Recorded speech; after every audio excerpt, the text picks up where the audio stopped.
मैं हूं आपके साथ प्रियव्रत दीक्षित। देश में औरंगजेब पर छिड़ी बहस और विवाद बाबर और राणा सांगा पर आकर अब कहीं ना कहीं अटकता हुआ नजर आ गया। राणा सांगा की भी अभी इस पूरे मामले को लेकर एंट्री हो गई है। सियासत में राणा सांगा की एंट्री समाजवादी पार्टी ने करा दी।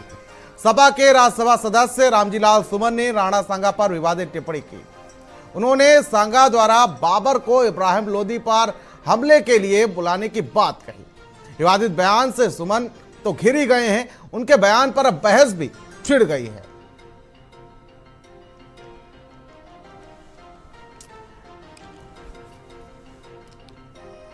तो भारत की सियासत में राणा सांगा की एंट्री फिलहाल हो गई है और अब इसको लेकर देखिए विरोध भी देखने को मिल रहा है।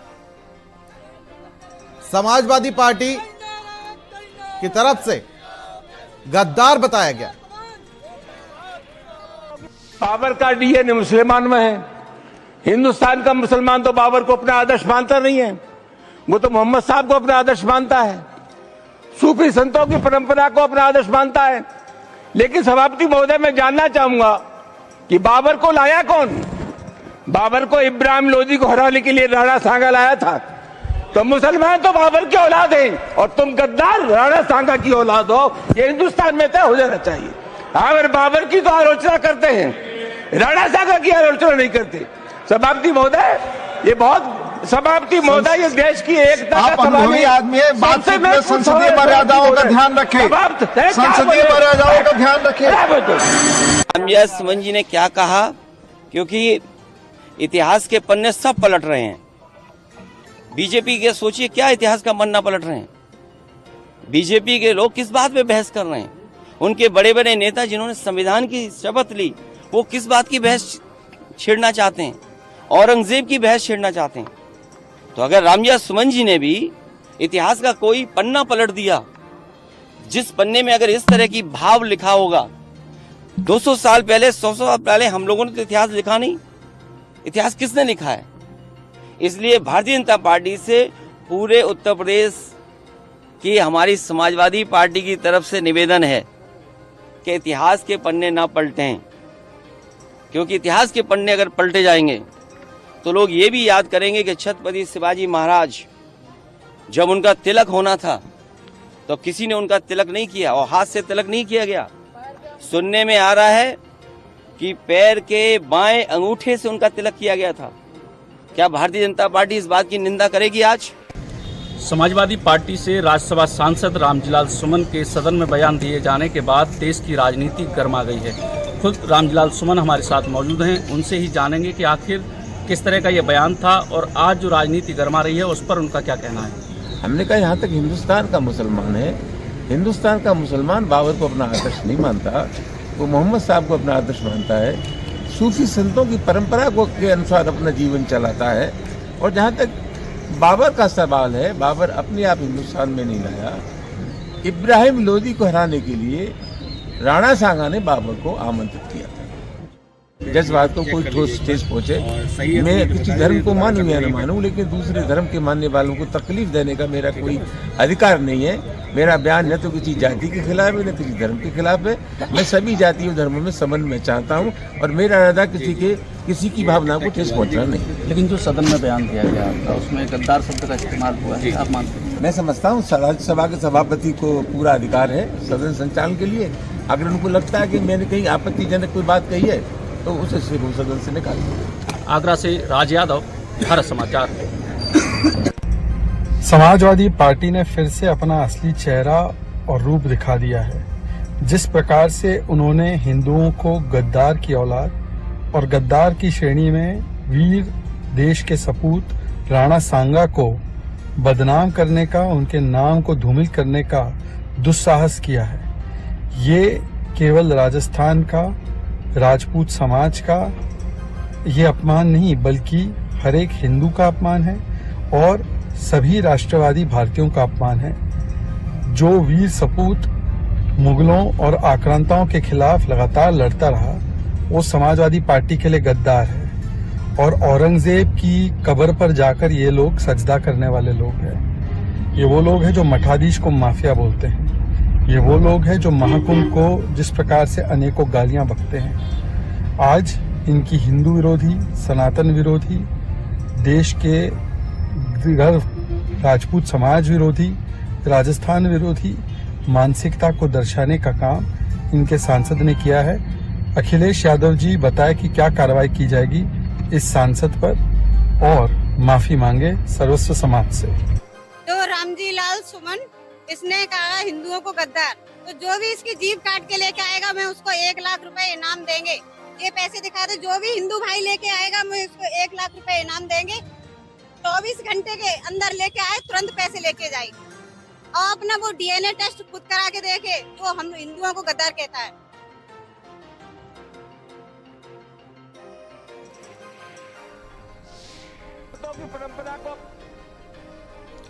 तो देखिए, एक नया विवाद छिड़ता हुआ रामजी लाल सुमन के बयान पर अब विवाद छिड़ता हुआ नजर आ रहा है। और देखिए जिस तरीके से प्रदर्शन भी किया जा रहा है और इसी को लेकर आज चर्चा भी करेंगे कि आखिर आज की सियासत में मध्यकाल इतिहास की क्या जरूरत पड़ गई। लगातार कब्रें क्यों खोदी जा रही हैं, कभी औरंगजेब तो कभी राणा सांगा तो कभी बाबर की कब्रें अब आखिर सियासत में क्यों खोदी जा रही है। तो देखिए लगातार विवाद जो है वो बढ़ता जा रहा है और जिस तरीके से अभी हम सभी ने देखा कि प्रदर्शन किया जा रहा है। चर्चा की शुरुआत करते हैं, मेहमानों से आपका तारुफ करा देते हैं। ऋचा सिंह हमारे साथ बीजेपी के प्रवक्ता के तौर पर जुड़ी हुई हैं, आपका बहुत बहुत स्वागत है। साथ ही साथ चंचल यादव हमारे साथ प्रवक्ता हैं समाजवादी पार्टी का और राजनीतिक विश्लेषक के तौर पर मनीष अग्रवाल हमारे साथ इस चर्चा में मौजूद हैं। मनीष जी, सबसे पहले आपसे ही शुरुआत करना चाहूंगा और समझना चाहूंगा कि आखिर आज की सियासत में मध्यकाल इतिहास की क्या जरूरत पड़ गई, आखिर कौन सी योजनाएं हैं जनता के विकास के लिए जो इन सब का नाम लिए बिना नहीं चल पा रही हैं। मुझे ऐसा लगता है कि धार्मिक समीकरण बैलेंस करने के अलावा पक्ष और विपक्ष के पास कोई और राजनीति नहीं दिखती है, लेकिन ये एक टूल किट के आधार पे हो रहा है। आप देखिए साउथ में सनातन को क्या नहीं कहा जाता, जब हम नॉर्थ की तरफ आते राणा सांगा को गद्दार आप किस बिना पे कह रहे हैं। अगर आप कह रहे हैं भाजपा हिस्ट्री को परेशान कर रही है तो आपके पास कौन सी हिस्ट्री है कि आप राणा सांगा को गद्दार कह रहे हैं। मैं तो अभी चाहूंगा कि समाजवादी पार्टी के प्रवक्ता इस पे ये जवाब दें कि क्या वो इस बयान का समर्थन करते हैं या नहीं करते हैं। किस तरीके की ये राजनीति होती जा रही है, अपने व्यक्तिगत स्वार्थ के लिए या वोट के लिए आप धर्मों को किस तरीके से लड़ा रहे हैं। अगर आप सनातन को इस तरीके से उपेक्षा की नजरों से देखेंगे तो मुझे लगता है बहुत दिन तक आप भारत की राजनीति में सर्वाइव नहीं कर पाएंगे, क्योंकि जन जागरण हो चुका है। समाजवादी पार्टी, कांग्रेस के शीर्ष नेता यूपी आते हैं, आज तक उन्हें राम मंदिर जाने का समय नहीं मिला है, लेकिन उनके पास और सारे बयान देने के लिए समय है। रामजी लाल सुमन बयान देने के बाद माफी मांग लेते हैं, अबू आजमी बयान देने के बाद माफी मांग लेते हैं। तो किस तरीके से आप सनातन का अपमान कर रहे हैं और कहां तक इस सीमा को ले जाएंगे।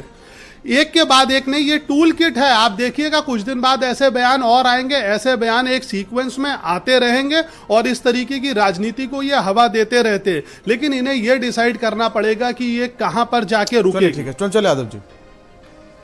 देखिए, सबसे पहली बात तो यह है कि भारतीय जनता पार्टी सदैव हिंदू मुसलमान के बीच में खाई पैदा करने का काम कर रही है। जो प्रमुख मुद्दे हैं उन मुद्दों पे चर्चा ना हो। जो आज के समय में बेरोजगारी है, किसानों की समस्याएं हैं, आज पूरा ऐसा कोई तबका नहीं है जहां पर त्राहिमाम न मचाओ। आपके ही सांसद है रामजी लाल सुमन। सुनिए, मैं आ रहा हूं उसी बात पे। अभी जो आदरणीय रामजी लाल सुमन जी ने कहा, उन्होंने इतिहास का एक पन्ना पलटा है। उन्होंने इसी बात का जिक्र किया ना कि बाबर को लाने वाला कौन था। हमारे राजनीतिक विश्लेषक महोदय ने उस बात पे एक बार भी जिक्र नहीं किया। बाबर को लाने वाले तो संगा ही थे ना, इब्राहिम लोदी को हराने के लिए। ये आप भी इतिहास पढ़े होंगे और शायद जानते भी होंगे। ये उन्होंने एक पन्ना पलटा है। उन्होंने इस बात का जिक्र किया कि जो लोग जो है आए दिन मीडिया में, मैं देख रहा हूं कि अगर सारे चैनल्स के डिबेट को उठा दें तो आज के समय हजारों डिबेट औरंगजेब के ऊपर करा चुकी होगी बीजेपी, और बीजेपी का चेहरा जनता के सामने उजागर हो रहा है। इसलिए आए दिन कोई न कोई प्रोपोगंडा लेके आना चाहते हैं। मैं पूछना चाहता हूं, औरंगजेब की आप बात करते हो, ये वही औरंगजेब को हम लोग कभी भी जो है, ऐसा नहीं कि उसको हम लोग समाजवादी पार्टी के लोग उसको अपना कुछ मानते हो, वो आक्रांता थे, पार्टी का स्टैंड क्लियर है। लेकिन आज सवाल ये है कि औरंगजेब के ऊपर जो राजनीति कर रही है भारतीय जनता पार्टी, मैं पूछना चाहता हूं कि वही औरंगजेब है जिसने जो है गाय को अगर किसी ने काटा तो उसका हाथ कटवा लेते। राणा सांगा और दोबारा को गद्दार कहा जा रहा है। नहीं, मेरी बात तो आने दीजिए, पूरी बात आने दीजिए प्लीज, तब आप समझ पाएंगे और ये हमारे साथी भी समझ पाएंगे। और अगर दोबारा अगर कोई गाय काटते पकड़ा गया तो उसको तोप से उड़वा दिया जाता था। और आज के समय में बीजेपी का विधायक कहता है 50,000 गायें कट रही हैं उत्तर प्रदेश में, और बीफ एक्सपोर्ट कंपनियों से भाजपा चंदा खाते हैं। क्या बात करेंगे ये? और ये आज गद्दारी की अगर हम बात करें तो गद्दारी कौन कर रहा है, सवाल ये उठता है। आज मैं सवाल पूछना चाहता हूं भारतीय जनता पार्टी के प्रवक्ता से और हमारे राजनीतिक विश्लेषक से, आप मुझे बताओ, आप साउथ चले जाते हो, इसी उत्तर प्रदेश के अंदर बीजेपी के पिछड़े समाज का एक विधायक मुख्यमंत्री का सजातीय व्यक्ति पब्लिक प्लेस पे दौड़ा दौड़ा के पीटता है, लेकिन उसके खिलाफ कोई कार्रवाई नहीं होती है। वो बेचारा दर दर भटकता रहा और वो विधायक सदन तक नहीं गया कि मैं क्या चेहरा लेके जाऊंगा, क्योंकि पिछड़े समाज से आता है वो, उसके खिलाफ जो है। और आपने देखा होगा अभी एक विधायक गुर्जर, उनके कपड़े फाड़ दिए गए। आज चर्चा जिन बातों पे होनी चाहिए उन बातों पे तो आप चर्चा भी नहीं कर रही है। चर्चा करना चाहते हैं?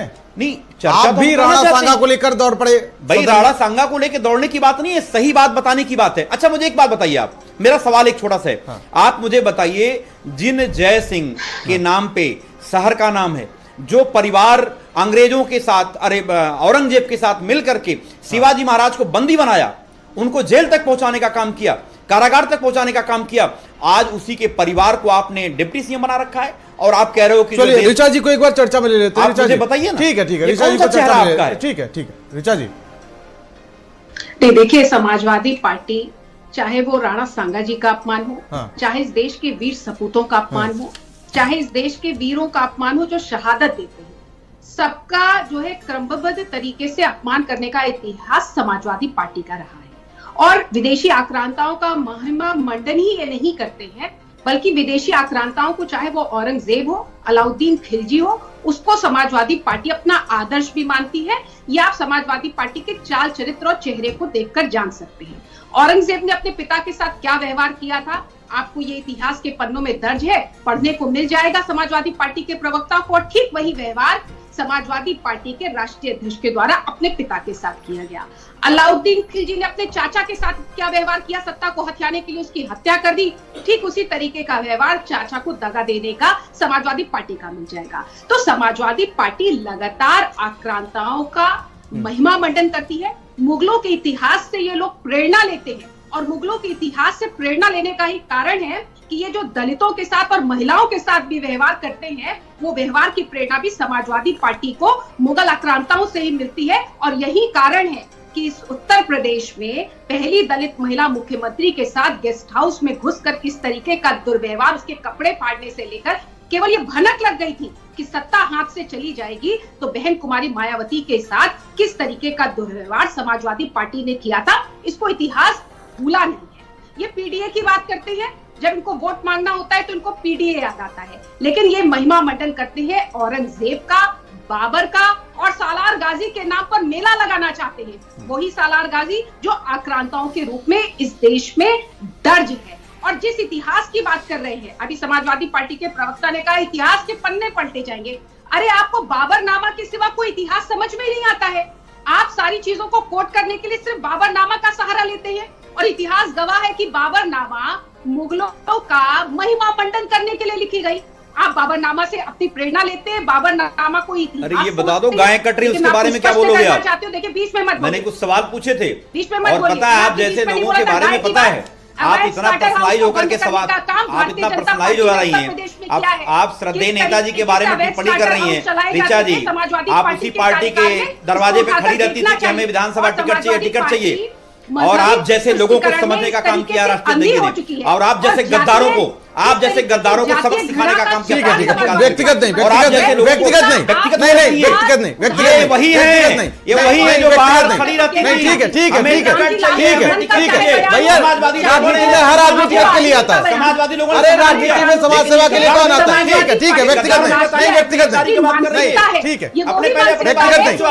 अरे जल्दी, ठीक है, क्योंकि अगर ये सनातन को मानेंगे अरे तो इनको सनातन सीखना होगा बताओ ना, कि राज्य के आप लिए मुझे बता दो वो वनवास कि चले जाते हैं, प्रभु अगर श्री हम राम से अकबर की प्रेरणा लेनी पड़ेगी। बात करें, लेकिन ये शाहजहां से लेके जहांगीर से लेकर के सबकी पत्नियां कौन है?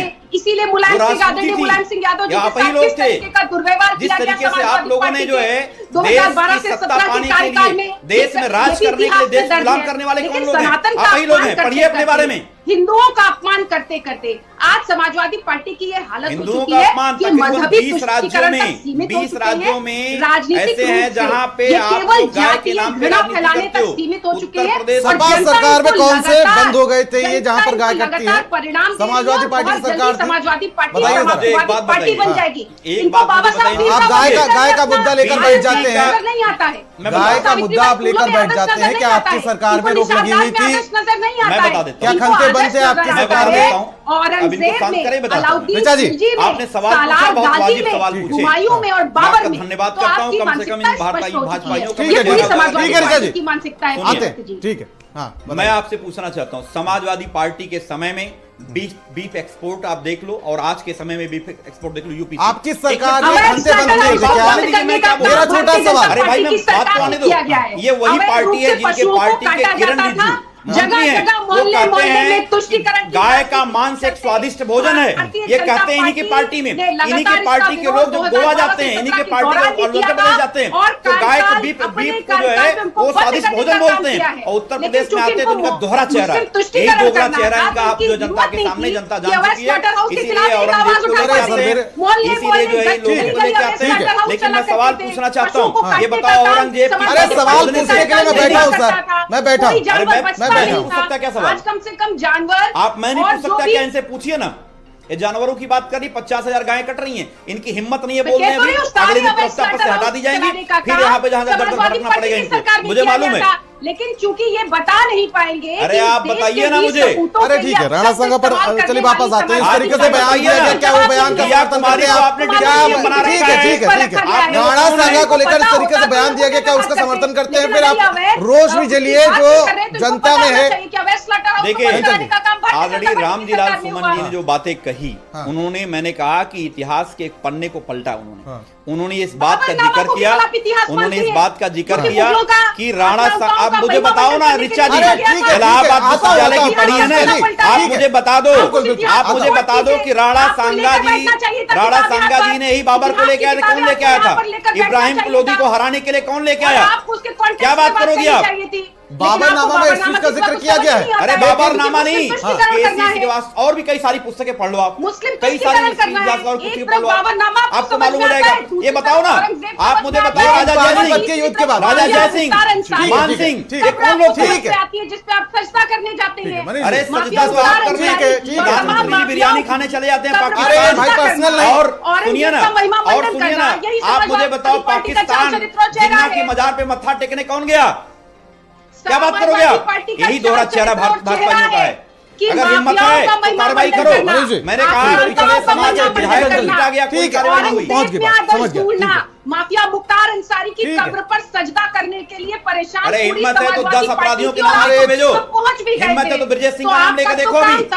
नहीं ले पाओगे आप, अगले दिन पार्टी नहीं रहोगे। ये राजनीति है, पता है, सब कुछ जायज है इसमें। काल में वन डिस्ट्रिक्ट वन माफिया की योजना बंद हो गई। अरे तो one Samajwadi district one party के माफिया लोगों की को बात कर रहे हो आप। तकलीफ अभी हो रही आज के समय में टॉप 10 माफियाओं के नाम ले लीजिए ऋचा जी, अगले दिन पार्टी से भगा दी जाओगी आप। क्या बात कर रही हो आप गिनाइए, अरे गायत्री बताइए ना, प्रजापति से लेकर ठीक है, तमाम माफिया ठीक है, चाहे ठीक है। रही है। राणा सांगा पर इस तरीके से समाजवादी पार्टी ने बयान दिया, क्या चंचल यादव उसका समर्थन करते हैं? ठीक है ऋचा जी, बताइए, अरे बलात्कारियों की बड़ी फौज है बीजेपी में, आप वही पार्टी के नेता होना, चंचल जी, बलात्कारियों का नहीं, सवाल ठीक करा है, जाता है। ठीक है, मैं पता नहीं हो रहा, मैं बता रहा हूं। ठीक है। ये गायत्री प्रजापति के पास जा रही है, इनको गायत्री प्रजापति सोफा देते हैं, मंच पे समाजवादी मंच पे पार्टी कराते वन हैं। डिस्ट्रिक्ट वन माफिया की योजना पे काम करती इस तरीके से अगर बात की जाए तो आज की पार्टी में गद्दारों के लिए चंचल जी, कोई ठीक जगह है, नहीं है। ठीक है, आपकी बात आ गई। गद्दारों के लिए कोई जगह नहीं है समाजवादी पार्टी में, माननीय ने कह दिया है। अरे, पार्टी खड़ी हुई थी। अगर बात की जाए तो अभी 27 के चुनाव में ओम प्रकाश राजभर के लिए भी गेट खुले हुए, संजय निषाद के लिए भी गेट खुले हुए। कर रहे हैं माननीय जी। अरे ठीक है, पता है सबको, निकाला है, मंदिर में हिंदुओं को कई बार वापसी हुई है। समाजवादी पार्टी ने लंबे समय से समाजवादी पार्टी को मैं भी देख रहा हूँ। देख रहे हैं, लेकिन आप जानिए, समाजवादी लोग विकास की राजनीति करते हैं, समाजवादी लोग धोखेबाज की राजनीति नहीं करते हैं। आप अगर इनसे पूछिए आज के समय में क्रूड ऑयल की कीमत मई 2024 के रेट उस समय $86 प्रति बैरल हुआ करते थे, और आज चंचल जी, मुझे माफी के साथ आपकी आवाज को कम करवाना पड़ेगा। ठीक है, आगे बढ़ाते हैं इस चर्चा को। उनको भी शांत करें। ठीक है ऋचा जी, ये वही लोग हैं जिनको हम लोगों ने ठीक है बताया। सर, ये वही लोग हैं जिनको हम लोगों ने आगे बढ़ाने का काम किया। क्या बात करेंगे ये? आपके आज गद्दार लोग हैं, तो इनको बीजेपी भी सम्मान नहीं करेगी कभी भी। टिकट मिल जाए बताना आप कभी भी करना चाहते हैं, नहीं देने वाला को टिकट आपको वहाँ बीजेपी से कर लीजिए, नहीं पाओगे जितना सम्मान आप। अरे ठीक है, पर्सनल नहीं चंचल जी, ठीक है। अरे पर्सनल क्या है, ये पर्सनल नेताजी के बारे में बोल रही है। मनीष जी, इस तरीके से जिक्र किया गया है बाबरनामा में, जब बाहर नहीं निकल पाएंगे बाबर की एंट्री को लेकर जिस तरीके से, ठीक है सर, स्वस्थ चर्चा भी नहीं कर पाएंगे। वो तो दिख रहा है मैम कि किस तरीके से आप लोग लड़े जा रहे हैं और स्वस्थ चर्चा किस तरीके से, सवालों का जवाब दीजिए और सवाल कीजिए, ठीक है। गलत बात है ये। मनीष जी, इस तरीके से जिक्र किया गया है कि पानीपत के युद्ध के बाद जिक्र किया गया है बाबरनामा में कि इनविटेशन भेजा गया था, लेकिन जिस तरीके से कहा गया कि उन्होंने बुलाया था, तो पानीपत का युद्ध तो पहले ही हो चुका था। देखिए, मुझे ये लगता है कि समाजवादी पार्टी जो है ना, अब हिस्ट्री की पार्टी होती जा रही है। आप लोग हिस्ट्री इतना पढ़ना और इतना जानना चाहते हैं तो आप लोग हिस्ट्री में ये कौन अधिकार देता है कि आप राणा सांगा को गद्दार कहें? डिबेट का मुद्दा बस यही है कि क्या इन शब्दों पे आप खड़े हैं। मुझे लगता है अभी रामजी लाल सुमन से जब आपकी पार्टी के रिपोर्टर पूछ रहे थे तो उन्होंने भी ये कहने की हिम्मत नहीं करी कि मैं इन शब्दों पर खड़ा हूं। उन्होंने कहा राज्यसभा अध्यक्ष, चंचल जी ने समर्थन कर दिया उनका। चंचल देखिए, उन्होंने इतिहास का पन्ना पलटा है, पन्ना पलटने का मतलब, देखिए पन्ना आप खराब नहीं, देखिए मैं आपके बीच में नहीं बोल, मैं आपके बीच में नहीं बोल रहा मालूम है। आप लोग फिर वही बात, मैं आपके बीच में बोल रहा था, मैंने आपके बीच में बता रहा हूं, इतिहास पार्टी ऐतिहासिक बनाओगे आप, जैसे ना जाने कितने लोग आएंगे जाएंगे, पार्टी रहेगी, ये बात मत सोचिए। आपको ये लगता है कितने साल की पार्टी बनी हुई है आपकी जो रहेगी? मैं आप 500 साल का इतिहास बता रहे हैं, 50 साल की पार्टी आपकी नहीं है, फिर आप मुझे बोलने में मजबूर मत करिए। 30-30, 35-35 साल की पार्टियां जो है राणा सांगा का इतिहास लिखेंगी। आप अभी अपनी वक्तव्य में बोल रहे थे कि अखबार वगैरह की वाइफ कौन हुआ करती थी, क्या महिलाओं के लिए आप ऐसे कमेंट करेंगे? राजपूत महिलाओं के लिए आपने कैसा कमेंट करा था? अभी आपने बिल्कुल साफ कहा था कि उनकी रानियां कौन थी। आपके बीजेपी का एक नेता कहता है कि गाय का मांस स्वादिष्ट होता है, आप बोल पाएंगे इसके बारे में? बीजेपी के गाय के मांस की मुझे 12 से 17 का इतिहास भी मालूम है ना कि उस समय कैसे होता था, कैसे कैसे वोटर यहाँ लाए जाते थे। मैं बीजेपी का जवाब नहीं दे रहा हूँ, मैं सिर्फ ये कह रहा हूँ आप राणा सांगा को गद्दार मानते हैं, आप राणा सांगा को गद्दार मानते हैं, आप राणा सांगा को गद्दार मानते हैं, आप बोलेंगे? मैंने सवाल ये किया है, आप राणा सांगा को गद्दार मानते हैं? नहीं, राणा सांगा को मैं गद्दार, पार्टी ने स्टैंड बकायदा क्लियर है। क्या पार्टी का स्टैंड, राणा सांगा को गद्दार कौन कर रहा है? लेकिन आपकी पार्टी के सांसद ने कहा, भाई मैं कुछ नहीं कह रहा हूं। आप देखिए, उन्होंने कहा कि इतिहास में अगर जो बाबर को जो लाए हैं, जो लोगों ने, आज आप अकबर औरंगजेब की बात कर रहे हो, आप पूरा मुगल शासन की बात कर रहे हो, आप मुझे एक बात बताओ, आखिर मुगल को लाया किसने? आप बताओ ना। आपने राणा सांगा को गद्दार कहा नहीं कहा? जो स्टेटमेंट है रामजी लाल सुमन का, राणा सांगा गद्दार है। डिबेट करिए इस पे, क्या आज बेरोजगारी चरम पर है कि नहीं है? तो ये सर, ये चीज आपको ये बात उठानी चाहिए ना। इलाहाबाद में, आप प्रयागराज में आज हालत यह है कि नौजवान छोड़ के भाग रहा हूं। अरे तो राज्यसभा में आप बेरोजगारी क्यों नहीं उठाते? क्यों राणा सांगा एक बार उठाते हो? आप देखते नहीं हो? नहीं, मैंने देखा रामजी लाल सुमन को, आपने कहा उठाया? उसमें दिखाई देता है। ये लोग आज इस बयान को बैक ट्रैक करने के लिए तैयार नहीं है, लेकिन इस बयान का खामियाजा भुगतना पड़ेगा। राणा सांगा जैसे को अगर ये कहेंगे, शासक को गद्दार कहेंगे, तो इन्हें इसका खामियाजा आगे के फाइनल कमेंट ऋचा जी की तरफ से ले लेते हैं। ऋचा जी, एक छोटा सा फाइनल कमेंट, समय का अभाव। नहीं, देखिए, समाजवादी पार्टी जिस तरीके से लगातार इस देश के सनातन संस्कृति का, महाकुंभ का इतना बड़ा आयोजन हुआ उसका, और इस देश के वीर सपूतों का जिस तरीके से अपमान कर रही है, और ये अपमान सिर्फ और सिर्फ तुष्टीकरण की राजनीति के लिए, एक वर्ग विशेष के वोटों को खुश करने के लिए किया जा रहा है, जिसका खामियाजा समाजवादी पार्टी ने 2017 में भी उठाया है, 2022 में भी उठाया है, ठीक है, समय का अभाव है, समाजवादी पार्टी समाजवादी पार्टी होने जा रही है। ठीक है, चलिए, एक बड़े विपक्ष के तौर पर समाजवादी पार्टी है, चाहे हम केंद्र की राजनीति, ठीक है ऋचा जी, समय का अभाव है, माफी के साथ रोकना चाहूंगा। चंचल जी, देखा जाए तो एक बड़े विपक्ष के रूप में समाजवादी पार्टी उत्तर प्रदेश में भी है, केंद्र में भी है, लेकिन जब विकास की बात करने की, योजनाओं की बात करने का समय आता है तो आप कभी राणा सांगा को ले आते हैं, कभी औरंगजेब को ले आते हैं। विकास की बात क्यों नहीं करते आप संसद में? देखिए, मैं बताता हूं आपको, ये औरंगजेब को ना तो राणा सांगा को हम लोग कभी नहीं बात करते। हम तो आज चर्चा ये कर रहे, जब से पीडीए बना है, सुनिए ना, जब से पीडीए बना है और पीडीए ने अंगड़ाई लिया है, इन भाजपाइयों का चश्मा उतर गया है। सुनिए, इन भाजपाइयों की हालत खराब है। ये तब से औरंगजेब खेल रहे हैं, बाबर खेल रहे हैं। ये तो वो लोग हैं जब अयोध्या हारने के बाद प्रभु श्री रामचंद्र जी को भूल करके जय जगन्नाथ करने लगे। ये वो लोग हैं, ये या तो भगवान ही बदल देते अपनी। ठीक है, इनका चेहरा बाकी के साथ आप सभी को रोकना चाहूंगा। बहुत बहुत शुक्रिया आप सभी का, बहुत बहुत शुक्रिया इस चर्चा में शामिल होने के लिए। लेकिन जिस तरीके से बात की जाए तो सियासत में लगातार कभी मध्यकाल का इतिहास आ जाता है, तो कभी औरंगजेब आ जाते हैं, कभी अकबर आ जाते हैं, कभी बाबर आ जाते हैं, लेकिन जनता के मुद्दों को हमेशा से ही भटकाया जा रहा है। और जनता के मुद्दों पर बात कब होगी ये तो राम ही जाने। फिलहाल मुझे दीजिए इजाजत, नमस्कार।